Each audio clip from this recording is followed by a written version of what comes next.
Hi, my name is Claudia. Today, let's talk about my No by July. So, in the month of July, I decided not to purchase a single thing. And when I say a single thing, it definitely excludes food and essentials. I didn't buy any makeup, any clothes, any accessory, even any skincare or body care because I have stock of them. And that kind of one of the reasons why I want to reset my mentality when it comes to purchasing new thing. And I succeeded. In the month of July, I didn't buy a thing, although in the end something happened and I feel neutral about it. I'm not too proud of it, but I think it's kind of like an aftermath of my No by July. Let's talk about it. And applied some beautiful makeup showing the full appreciation for the fact that I could own this beautiful makeup and the fact that I don't really need any more new makeup. I feel like I need like a big mirror today. I don't know why. But let's start with some concealer. I already prepped my face with skincare and sunscreen, etc. This is my Essence Multitask Concealer. Erase, cover, and care. Probably has some skincare ingredient in it, but it's really good. Although it's a bit, I think, inconsequential. Is that the right word? To add more skincare into your makeup, or to intentionally advertise that, oh, there's some skincare benefit in your makeup. But other than that, I think this concealer is really good, very affordable, very natural, light coverage, but it feels really nice on the skin, not heavy, cakey, sticky at all. And I kind of like this kind of like brush tip applicator. It feels like you can control the amount of product that you put on your skin. It's like I just need to twist it a little bit, and then I have the amount of product that I know I can control on how much I will apply on my face, which is pretty good. I don't know what would be a good way for me to walk you through my No by July. Like, should I explain it in terms of like week by week in a chronological order, or I was thinking before I started to film, maybe I should talk about it in the process of grief cycle. You know, I have here with me the Kubler-Ross grief cycle, 5 stages of grief, including denial, anger, bargaining, depression, and acceptance. I don't think that a No by month would be worth exploring in the context of such a deep psychological phenomenon like that. But if we take it at surface value, it would just feel like, oh, this like a metaphor. We can simplify it into like 5 stages. Maybe it would be a cool idea. Sorry if I have to look at my phone because I'm very nearsighted and I am not wearing any glasses right now. So the first one, denial. Avoidance, confusion, elation, shock, and fear. Do I have all of these emotions when it comes to my No by July? Well, first of all, like, do I think that my No by July is a grief?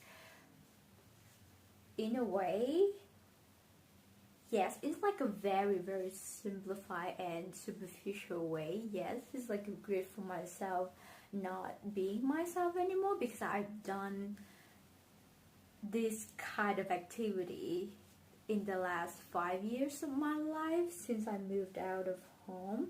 And when you don't live with your parents, it turns out there's so much that you have to take care of yourself. And it feels like there's so many things for you to even like buy, like even new clothes. Like in the past, my mom bought me all of my new clothes. I didn't have to think about it, but because I went to college, I got into the phase of my young adulthood that like, oh, I want to dress up, I want to find my style, and then I turned out to started to buy clothes for myself, for example, and I learned about makeup, and the rest is really history.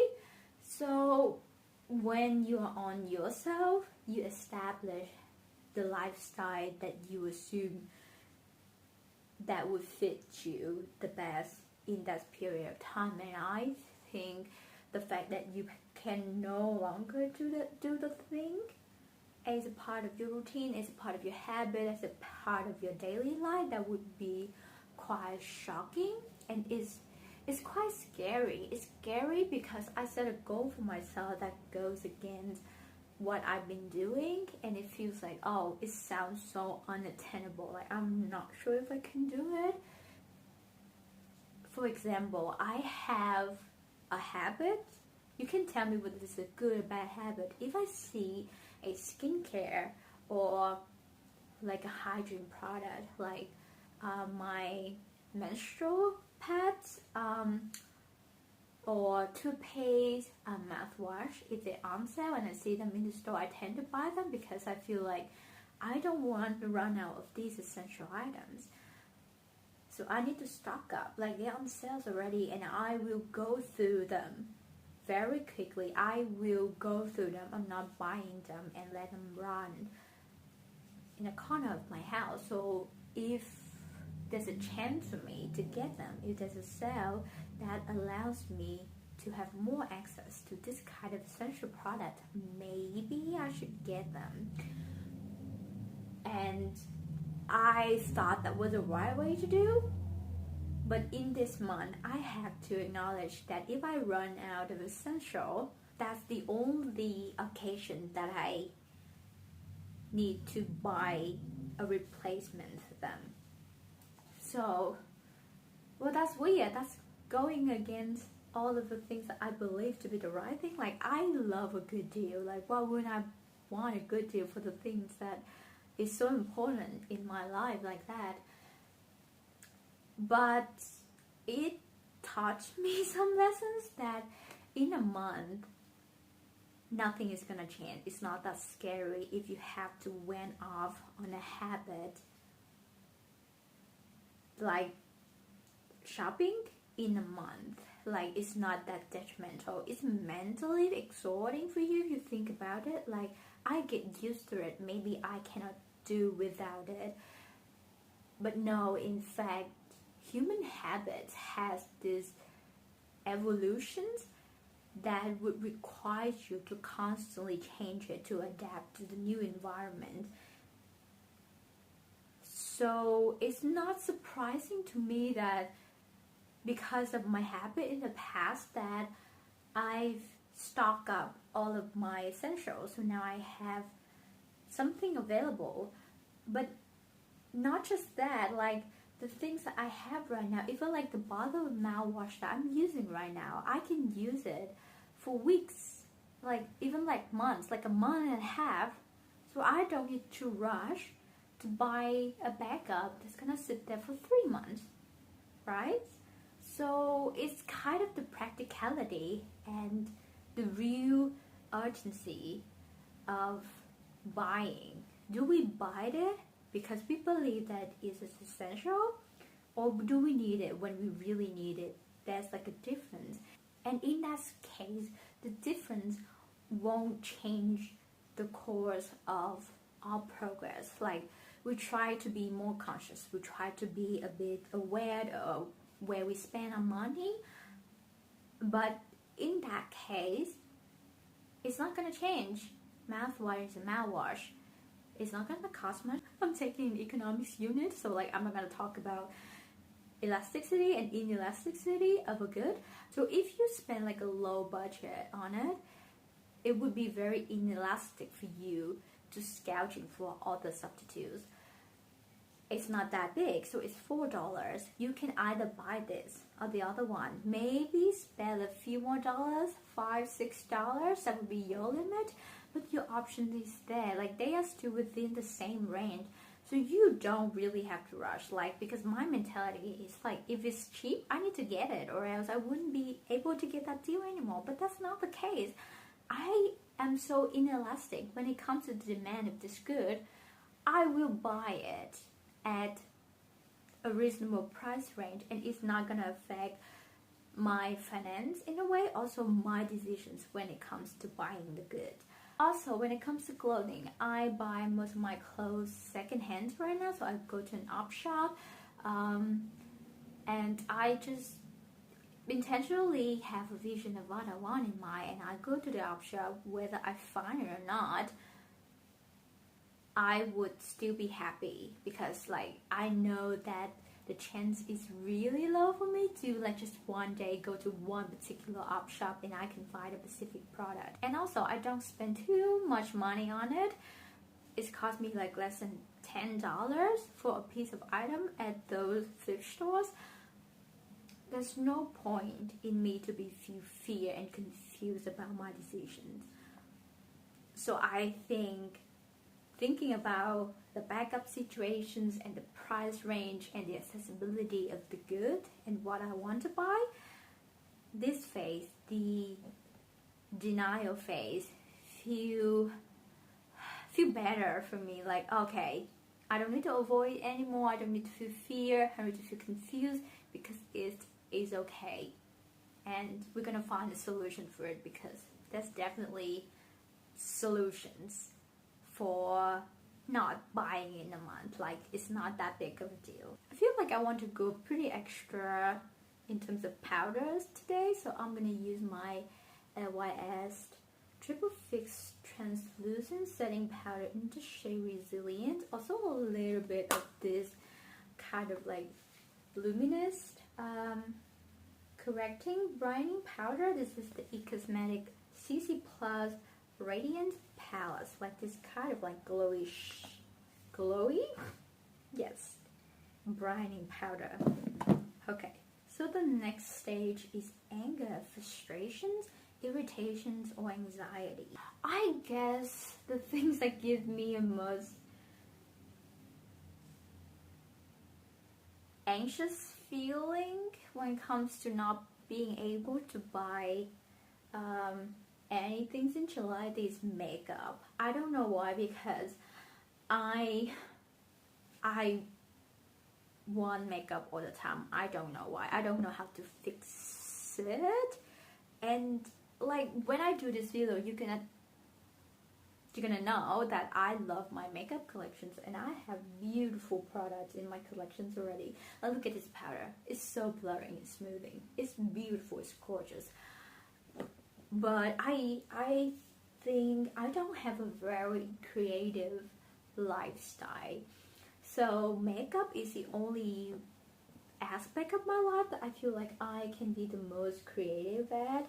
And one of the ways for me to be more creative with my makeup is to buy new product, to experiment with more formulations, more texture, more combination. So it's kind of one of my motivations, because I'm an engineering student. Everything that I think and how my brain processes a piece of information is very technical. It's very numerical. Like, I would, yeah, when I see numbers, kind of, oh, this is my equations. So I seek for the balance in terms of mindset. Besides studying and other things that I do in my life, I want something creative, something that, what's the right word? Something that's more emotional and probably more connecting to my own beings, which is being a woman, like simply being a woman and enjoying beauty just for beauty's sake. So I feel like I couldn't resist like a makeup deal, and I don't have a big budget when it comes to my makeup. I have around $60 to spend on makeup a month, and sometimes I have to resist because like all the guilt that we have felt about the big makeup collections, also our consumption's behavior. I feel the guilt of having to spend less than that budget, although that budget, when I said it to myself, I knew that it's definitely reasonable for my state of finance right now. But I do still have that guilt to not spend exactly $60. Have to be like less than that, and it's good that I can use my own makeup collections and not buying any new thing in a month. So when I see a sales, I think Sephora, they had a 20% off sale. I was like, I always want something from Sephora. Like, that's the truth. That's real. I do have so many things on my wish list, and yeah, you know, makeup products, they are beautiful. And there's another one, I think it's called A Beauty. It's a website. I think they have their closing kind of clearance sales, and I wanted to try 2 Australian brands. And like the website, they carried a lot of Australian brands as well, so I want to try Perez. I talk about it in my Australian brand makeup video if you want to check it out. Perez and Flavedo and Obedo. I had 2 products from that brand and I love them. I'm still using them, so that's why I try to like, oh, it's a sales. It's like a 50% off sale. I would get some products from this brand to try more from the brand. I was like, oh my god, like, it's a clearance sales with 50% off. This is like the greatest deal that I can ever get these products on, and if I don't get it now, there will be no stock left. And I struggle a lot with that. That's when I feel like, this is unfair. I don't want this. Like, I have money. I could spend it. Like, why? What's the point? What's the point of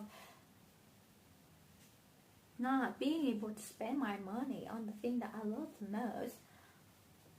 And yeah, that's, I think, like, within a few days like that, when I have a bunch of things in my cart and I look at the total price of everything that I want, it's like $169. Yes. And about the Sephora sales, sometimes they do that. It's very different between Australia and the US, when they have 20% off sale very often in Australia. Like, too often, maybe like 5 times a year, but you have to spend a minimum amount of $200 or like $120 or something, and it's like, oh, that's totally out of my budget. But I feel angry, like I feel a bit unfair. This is unjust that I couldn't spend the amount of money that I want on the makeup that I love and try. But then it comes to the bargaining phase. It's the struggle to find meaning, reaching out to others, telling one story, like trying to find the reasons of why you feel such the anxiety and anger and confusions. I think I didn't talk to anyone about my no-buy. Yeah, I'm currently living with my partner right now, but I don't talk to him about my no-buy, because when we talk about like bigger things, like just stop buying makeup for a month. And my boyfriend, he doesn't have an extravagant lifestyle. Like, you should look at his closet. He has like 5 t-shirts that he rotates on a weekly basis. So I was like, I feel like I couldn't get that consolations. Also, that's kind of sympathy from him, because trying to explain, but I think that he will understand, but there's no point of explaining it to him, because this is the goal, is the project that I set out to myself. And to be honest, I feel angry, but I have no trouble controlling that anger. So I'm just trying to find reasons, like even the dumb reasons for me to not feel worried about that sales. That first of all, I have to be determined with my own decisions. Like, I feel a bit vulnerable when I set myself to the path that I have to stop spending on every single thing that makes my life livable in a month. But I do that for a reason, because I feel like I've been in a not very comfortable mental state for a while already, and it's not because of the spending, it's because of other things in my life, and other things in my life is the thing that really make me who I am, is make me possible. So thinking about makeup and buying makeup and clothes in general would only make it worse, that now it's kind of like prioritize something that's less important in your life instead of truly focusing on the things that are gonna make me who I am. Buying is really not a part. It's make me laugh. It make me feel so much joy doing my makeup right now. Look at this glowy powder, so pretty. But choosing between engineering or even like deeper in that paleontology, like if I had to switch engineering, I would definitely go for paleontology. It's like those things, it makes me who I am. But makeup, it reminds me of who I am inside, of me as a woman. Not necessarily what I try to be. Like, I don't want to work in the makeup industry at all. Like, yeah, I'm doing makeup videos right now, but like I need kind of a space to vent. That's kind of the reason. I don't tend to seek out a career in the beauty industry. Thinking about that makes me feel more comfortable about not being able to catch up with the trends and buying new makeup, because I have the makeup that I love already, and that's enough. That's already so much worth it to the kind of priority list that I have put makeup into, like how I categorize my makeup into my priority list, and I should feel okay about that. There's no guilt of wanting more makeup. Of course, if you think that's more important for you in terms of what you want to do in your life, go for it. But for my life, realistically, that's not a good enough reason for me to spend like $169 on that card of like just on Tails Beauty. Like, I'd rather save $169 to use on something that's more fulfilling to my belief system. I'm loving this RMS Beauty Redimension Hydra Bronzer. I got the shade Beach Ball Patty. Like, I've talked so much about this bronzer already. It's a rosy bronzer that looks so gorgeous on my skin. I'm gonna apply a little bit. I feel like I'm gonna be very blushy today, like, because the glowy powder from this palette is quite pinkish already, and now this rosy bronzer, and I'm gonna apply a blush on top of it. I feel like it would be nice. It would be very rosy, very pink and leaning of a makeup look, and I'm all for it. But I want to do like a subtle makeup look in terms of complexion right now, because I can predict that my eye look's gonna be pretty bold already. So just go blind-handed with my complexions and cheeks. I'm gonna apply this pink blush in this Clinique Cheek Pop palette. I'm not sure about the name. I would like leave the name down below or something. I think it's Pink Pop, but it's this really nice neutrally pink. And let's talk about the depression, like the fourth stage, depression. Overwhelmed, helplessness, hostility, and flight. What is flight? It should be... oh, flight. It's really flight. Okay. Depressions, overwhelm, helplessness, hostility, and flight. I think this phase wouldn't be too obvious. Like when you were talking about like a cycle, some stage would be less obvious, less severe, and obviously more subtle than the other. But I think between depressions and acceptance, exploring options, new plan in place, moving on, I think they kind of like mush into together for me. Like I accept it. Like, I'm disappointed, but I agree that I need to move on. Because like I said, a month of no buy is nothing. There are people who wouldn't be able to afford to live like within this kind of economy and the housing crisis in Australia right now. A month of no buy is nothing. So I didn't feel like I need to be depressed about it. It's not that big of a grief to me. But yeah, I missed out on the sales and a lot of items on my cart on the A Beauty website. They went out of stock. But it's alright. It's 50% off. I lost a chance to get them on 50% off. But to get them on such a deal like that, I have to spend an insane amount of money on it, and I don't think it's justified.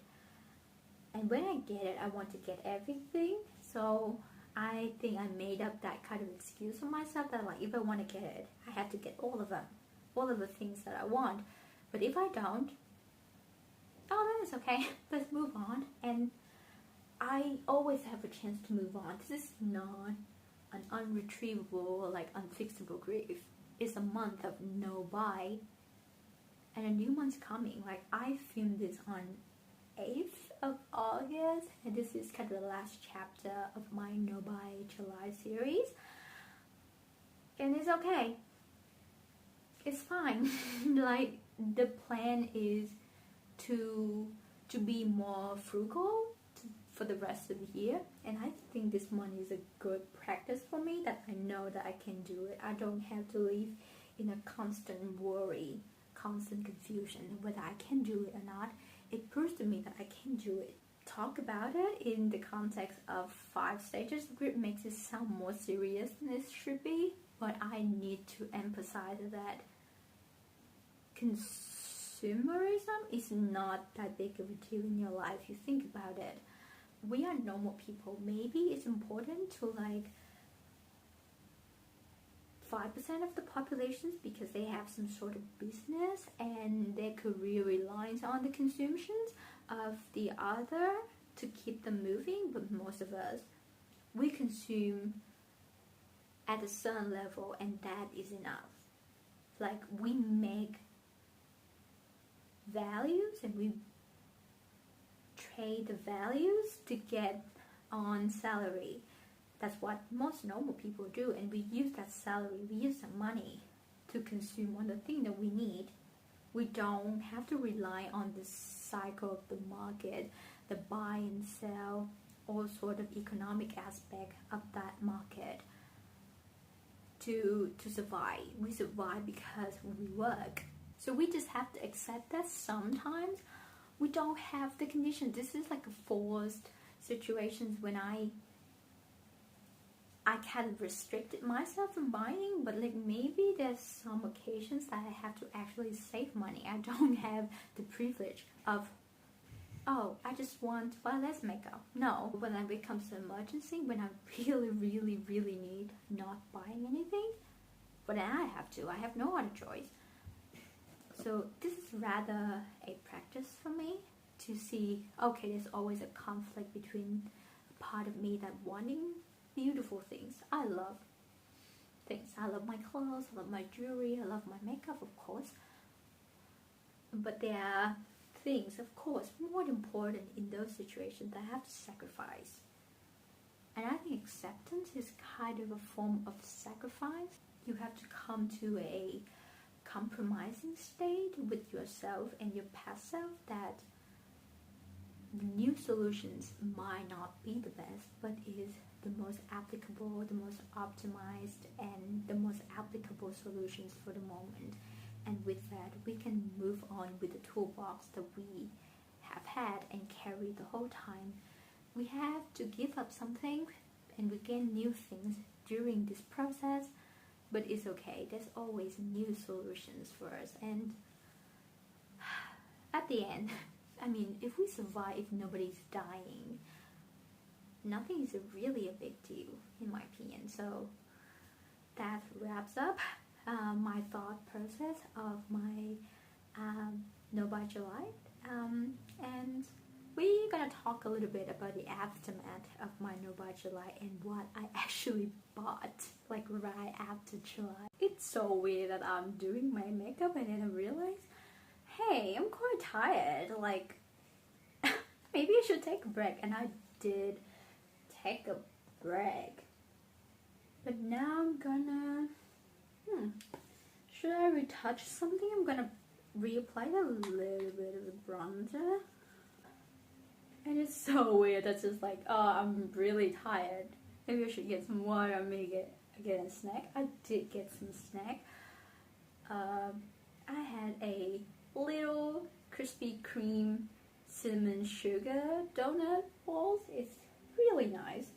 But the little tiny bites only have 32 calories in it, but like trashy calories. So I feel like this powder is so good. Like we've been talking about the glowy, natural finish, pink or like peachy setting powder, and I forget that I have this powder in my collections and it looks so nice.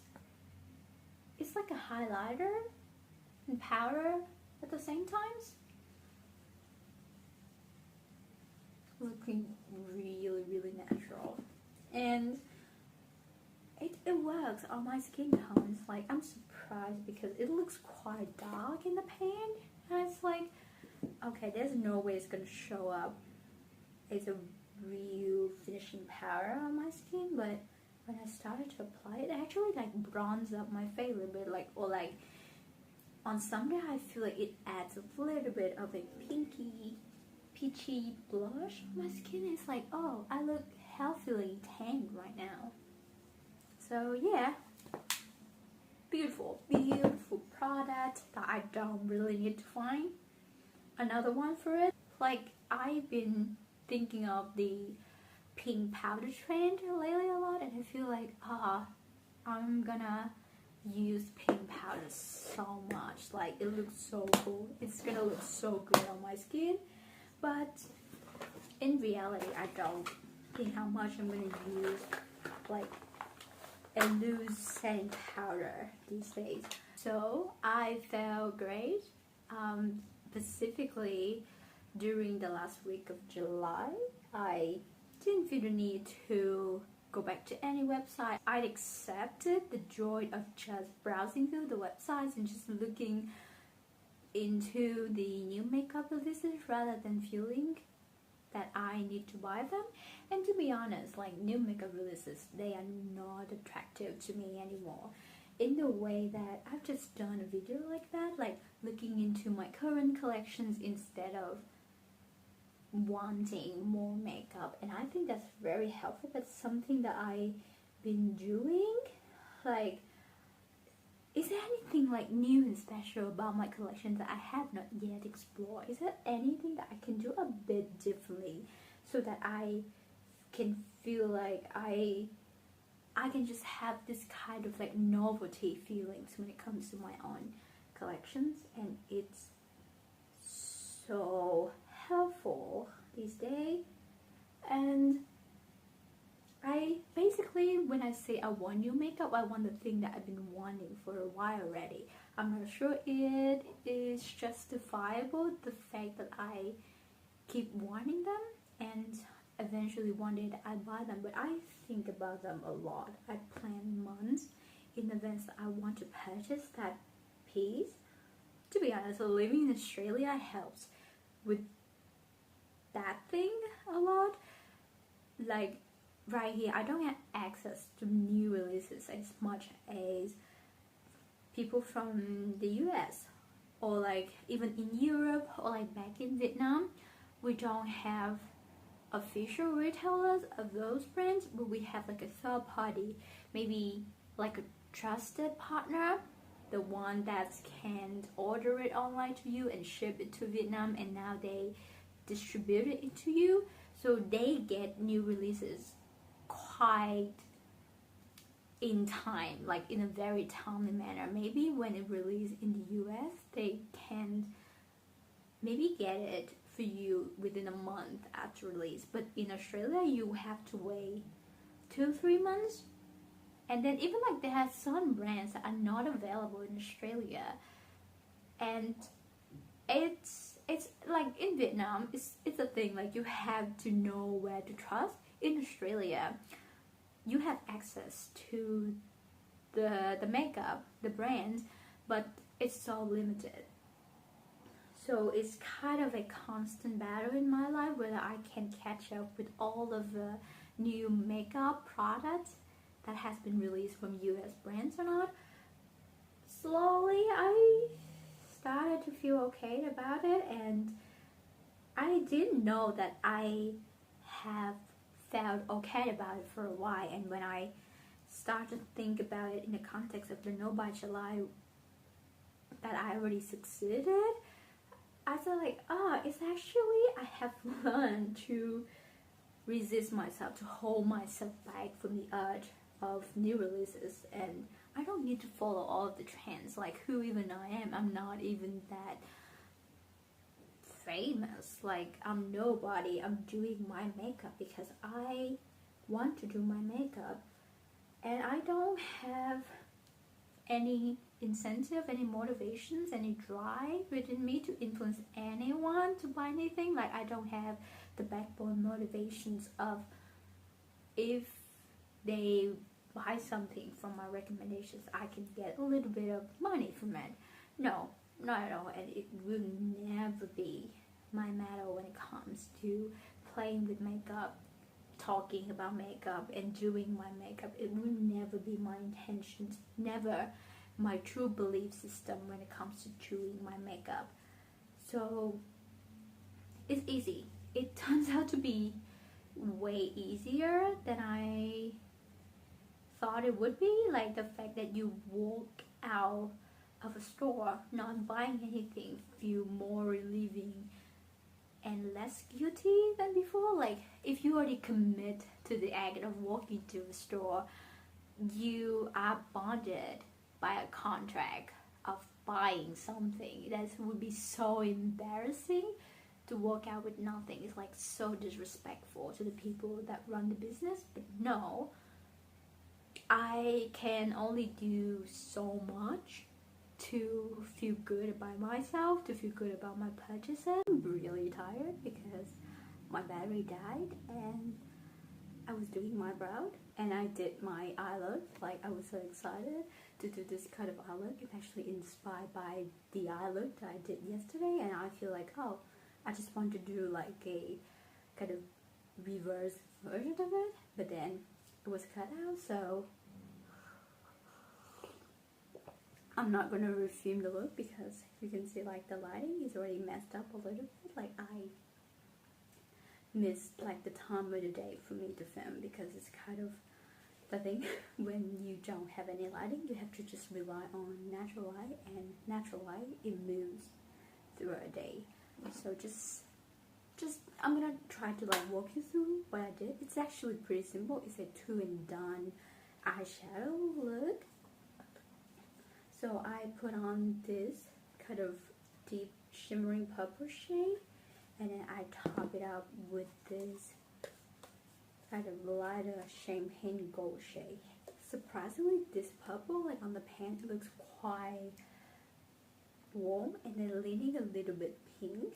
Maybe it's not that warm on the pan, but like when I started to blend it out, the edge, the kind of matte base edge, has this kind of like very strong pink tone in it, so like it's quite warm. But as soon as I lay this golden champagne on top, it turns into like a bluish color, which is quite interesting. I feel like this look is very like ethereal and like glorious and immaculate. Like in my opinion, it's like this is so bold. This is like a statement of an eye look, and I'm sorry for the footage that was being cut out. So the last part of the video, I was talking about the end of my No by July that I feel okay about it, but after that I had this like moment of delayed gratifications. On the 2nd of August, I saw a sale on at Priceline, which is a pharmacy kind of drugstore in Australia, and I placed an order that was $63. I already mentioned I gave myself a budget of $60 on makeup monthly, but I went a little bit over that budget by $3 because they had a really good sales. Like it was 50% of most of the product that I got. I also got a gift set from Essence, 7 products gift set from Essence if I place an order over $55, and I was like really trying to fit $55 into that order, but then it wouldn't feel right, like to buy the thing just to match the 55 price point. I want a gift set from Essence as well. I've been loving a lot of Essence product, like this concealer, so affordable, really great. Essence is one of the brands that can keep their price really reasonable in Australia. That's why I love them, and the quality is really good. So I really wanted that gift set. I have to like fiddling around what kind of product I got, and I got the NYX Buttermilk Bronzer in the deepest shade to use this as like a deep blush bronzer type of product. And I already mentioned in one of my videos about makeup is so boring. I don't need new makeup, but there are some makeup that I feel like I have heard so many good reviews about it, and I know that if I pick like a really cool color, I can make it so worth it to my collections. And that's the case with NYX Buttermilk Bronzer. I've just heard so many good things about it, like I want to try it. And I got the Milani lip oils, yeah, and some other products, and I definitely gonna make a video showing you the products that I got. I use the word delayed gratifications to kind of express that feeling that I've been holding myself back in a way that could be considered a little bit unreasonable in July from buying the thing that I really want to buy within the budget that I already gave myself.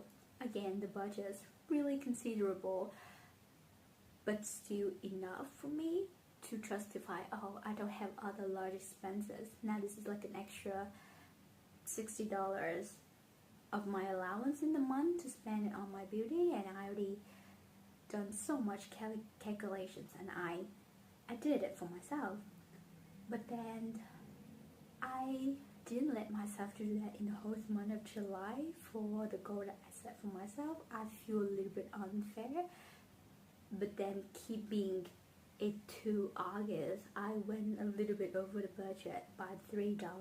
I feel like there should be like a balance, like there should be, and I'm not proud of myself. I'm not saying that, oh, I could do that, I could do whatever I want, I'll make my own decision, yes, but my responsibility is also make sure that I don't spend money on just makeup, on just the thing that are not that very important.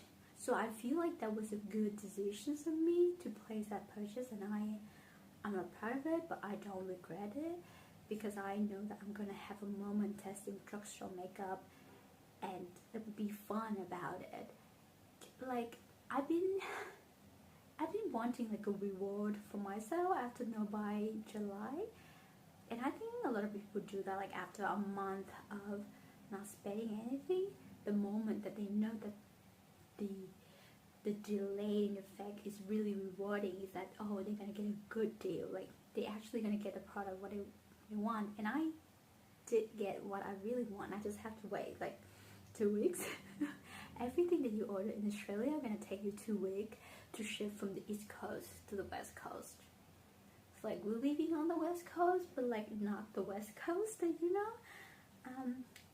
But I'm gonna have fun with the products I order, and I feel like it's all my decisions to do all of this. I cannot blame the system, I cannot blame the producer, I cannot blame the market, I cannot blame the government for the consumption behavior that I have inflicted to myself. And there are like some adjustment that we can do about it, like I think 90% of the time, whether you want to be more conscious with your budget, with your finance, or more conscious about the environment, about the kind of mentality, kind of like detrimental mentality of buying but not actually owning something. If you want to be conscious about all of that, you have to be responsible for your own decisions. Just have to think about it every time you buy something. I don't encourage you to spend more money on anything, but I don't encourage you to restrict yourself from the thing that you desire or the thing that makes you happy. Those things are two different things, and you are in the middle. You make decisions, and you just have to be responsible about that. And through this kind of conversations and communications, we can give each other opinions and ideas, and we talk about our ideas of life and our theories of how we should live our life, how we should spend money. But no one can force you. No one can actually change the way that you live your life except yourself. You can listen to like some piece of the information that I've been talking about, and then you can internalize it.